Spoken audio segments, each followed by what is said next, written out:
Hello everyone and welcome back to Let's Play Megaman X7. Deep Forest. We're detecting energy from deep within the Lost Woods. Find it!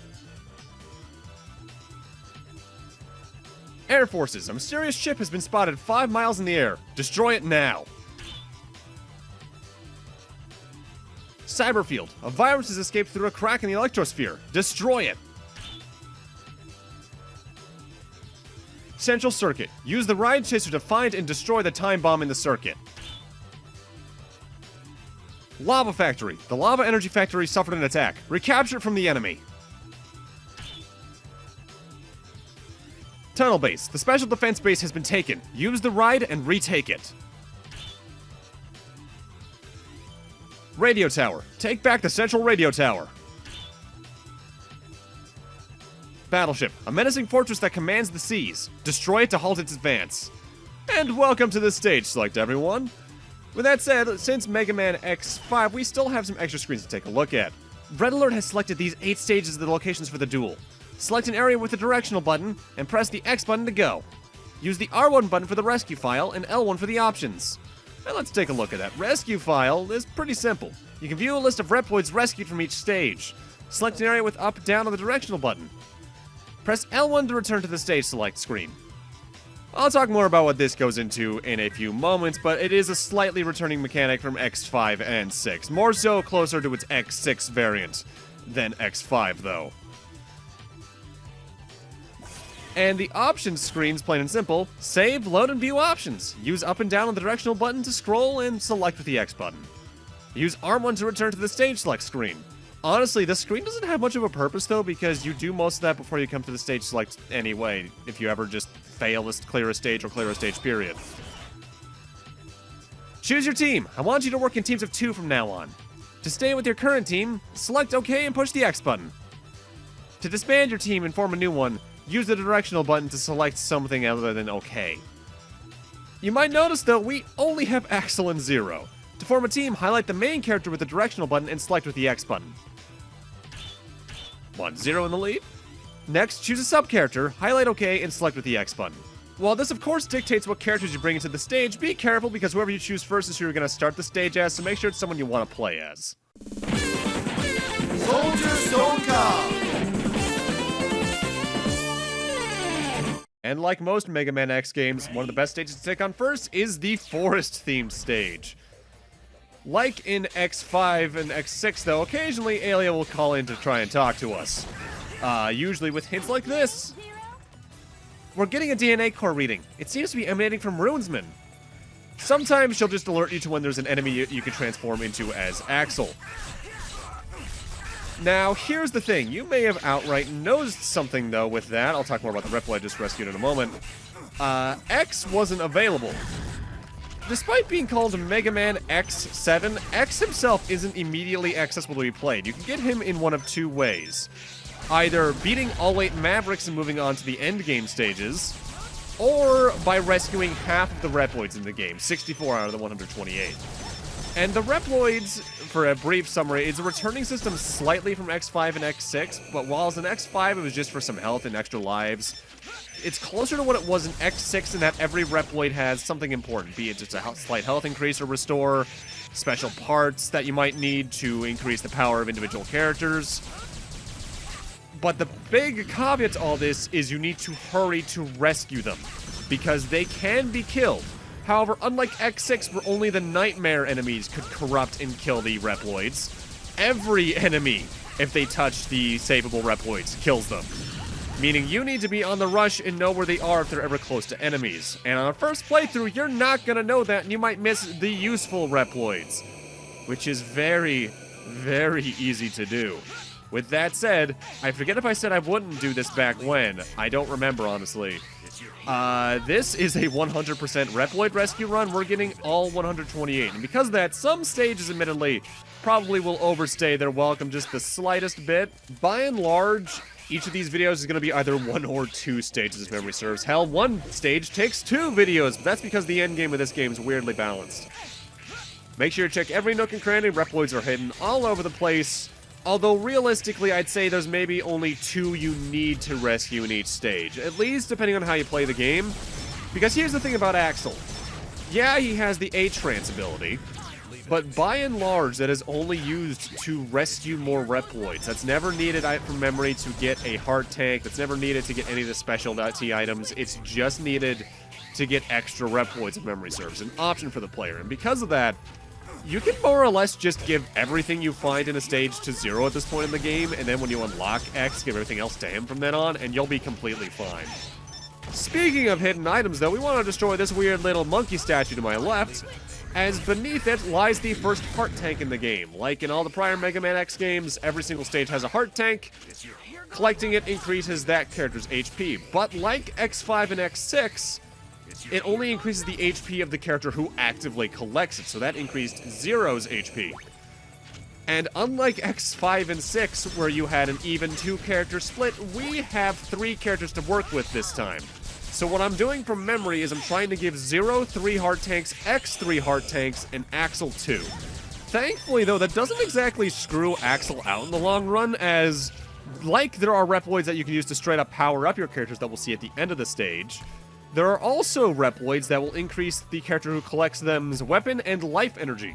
So there are still ways for Axel and other characters to get caught up on HP in the case you misbalance the heart tanks more towards one character than the other two. With that said, I want to come down here while transformed into a Ruinsman, as the Ruinsman can walk on spikes. And of course, spikes in Mega Man game, instant kill, all that jazz. Because there are some Reploids I want to come on down here to get. Now, as for why I'm deciding to get all the Reploids and show them off, honestly, it just comes down to me, A, being a bit of a completionist, and B, I want to show this game for everything it has as much as I can. Just like I did X6, because even though I think both of those games are bad, showing the bias in that regard to a Mega Man game just feels wrong. I don't know exactly how to explain it. It's iffy. It's like, looking back, I definitely have biases towards Final Fantasy LPs, because look at what I did for FF4. I did the interlude, I did the post-game for that, but I haven't done that for any of the versions of 1 or 2 that exist, let alone 3, even though 3's is very middling on the DS version. If it's even existent at all from memory. I don't even remember what they added to the DS version outside of the actual graphic stuff.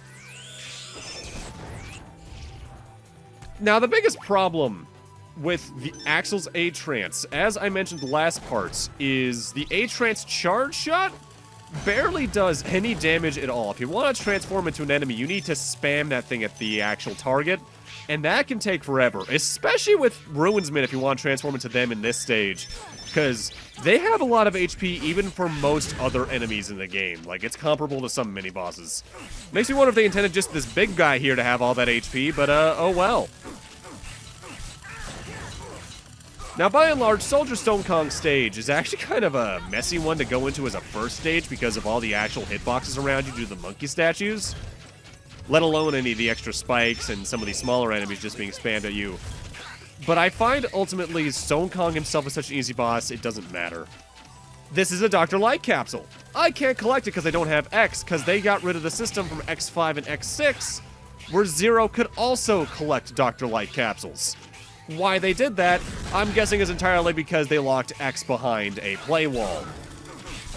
Now, very well hidden in this stage, admittedly, we want to jump on top of this monkey statue and grab this. That is an EX tank. Like an X4 onwards, that increases the amount of lives you start with after a game over. I believe it makes you start with 3 or 4 rather than 2. I think I'm getting those numbers right, at least. I honestly can't remember. With that said, this is technically the boss arena. First, we have a mini-boss against the monkey statues. Strategy for this, switch to whatever long-range character you have, and shoot in the opposite direction from which they're rotating, and they'll slowly get grayscaled out when you kill them like that. Notable, this game actually doesn't have any boss shutters before the boss room. It's usually just a fade-to-black loading screen and then the boss fight in some regards like that. And I should note, like I mentioned last part, more or less every load screen's being cut out moving forward throughout the game, just to shorten the LP the slightest bit. The load screens are probably at longest like 10 seconds with the way I'm playing this, but still, that 10 seconds builds up as we go through the game. The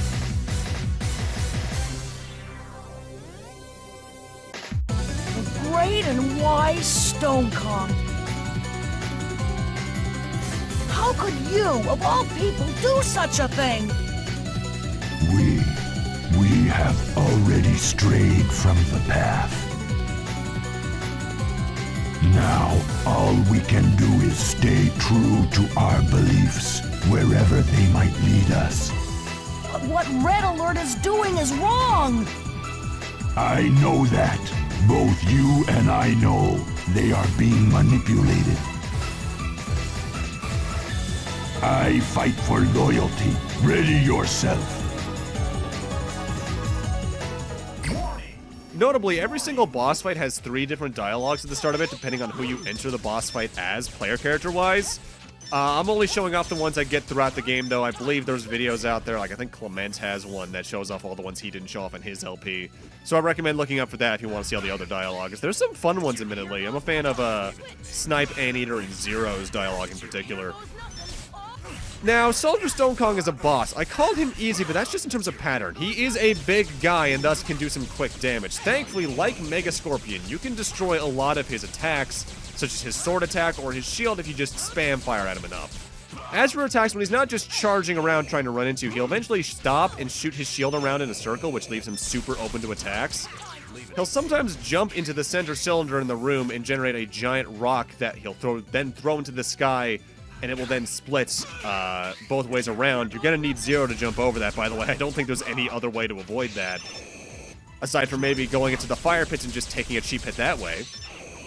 And ultimately, his attacks are very easy to dodge due to their very simplistic nature. With that said, he hurts because he's a giant goddamn monkey.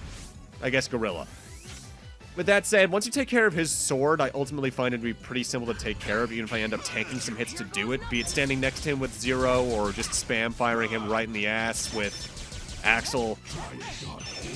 You always know certain attacks are going to happen in this game from the boss fights, by the way, because since this is the first game with English voice acting, they of course make dialogue to tell for some attacks, including, "Try and stop me," for him shooting his shield out and things like that. Almost every single boss fight has something like that.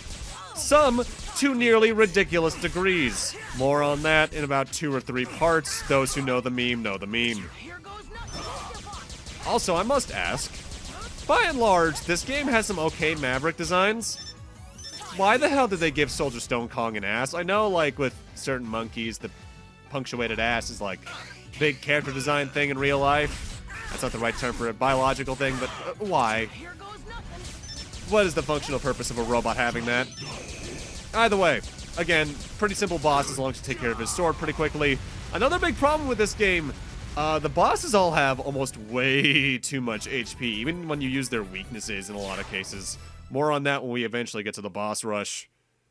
With that said, time for the weapon get screen, which is a little bit weak this time around because you only see the weapon you got for the character you were playing as when you beat the boss. In this case, we get Axel's Gaia Shield. Gaia Shield creates a frontal shield that deflects enemy attacks. It's very weak. With that said, that only means we see only half the weapons throughout the game, technically, because X and Zero's special weapons... No, X and Axel's special weapons, rather, are by and large identical, barring a few slightly different weapon changes for Axel. I'll explain how Hunter rank is determined, so listen carefully. Rank is determined by factors such as the number of rescued Reploids, total damage, and defeated enemies. Become a world-class Hunter. Player rank in this game I don't think really does anything. I only usually get a rank up as X because I take less damage as him. And this is the Reploid rescue list. I'll now display rescued Reploid data. Rescues should be a high priority as you can get chip items. Whenever you see one that looks like a heart, or a disc, or a little weapon energy capsule, those are the ones you really want to rescue. The orange ones are the upgrades we're going to be going to in a moment. The hearts are what give you more life for the character you collected them as, and the weapon energy ones increase that character's weapon energy meter. With that said, try to get the weapon energy ones as either X or Axel, because Zero doesn't use weapon energy too much, of course. The green ones don't really do much aside from restore your health at the moment-for-moment thing. When you rescue Reploids, they'll give you valuable chip items. Use chip items to power up abilities, but choose wisely. First, scroll the character you wish to give the chip to with L and R and the directional buttons, and select with the X button. So yeah, we have to select who we want to give the little upgrades from Dave and Simon to. You can either choose Zero or Axel, but take it from me, choose Zero. Next, press up and down to select an ability to increase, and press the X button to power it up. So we have 3 categories here: power, speed, and special. Every single one of the 4 levels of it does something different, and what the exact upgrade is listed down on the bottom right, as you can see. For instance, Cyber Plus increases his attack power by 30. Generally, increasing the attack power is going to be what you want to do in the early game. Reploids give you valuable chip items. Use them to power up abilities.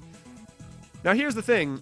There are only 16 of these Reploids with upgrade chips throughout the game, but you might notice every character has 12 different upgrade slots. They do actually account for that in a method that I'm not the fondest of in this game.